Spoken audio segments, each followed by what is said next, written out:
วิธีการส่งรหัสรุ่นโซ่กรุณาเข้าไปที่ Messenger Tigerhead Lounge กด Get Start แล้วกดเข้าห่วงโปรโมชั่นจากนั้นกดยอมรับเพื่อนำใส่ข้อมูลของทาน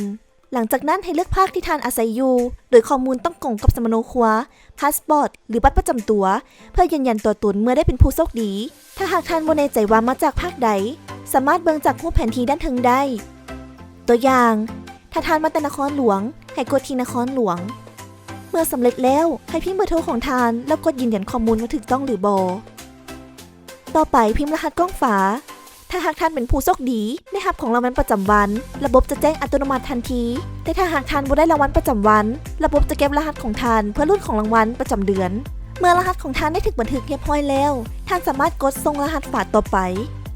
หรือถ้ามีคำถามท่านสามารถกดไปที่ถามพนักงานโดยตรงเพื่อสอบถามรายละเอียดเพิ่มเติมกรุณาเก็บรักษาฝาของท่านไว้เพื่อยืนยันรับของรางวัลอย่าลืมยิ่งส่งหลายยิ่งมีสิทธิ์ลุ้นหลายหมดเขตวันที่31 ธันวาคม 2021 นี้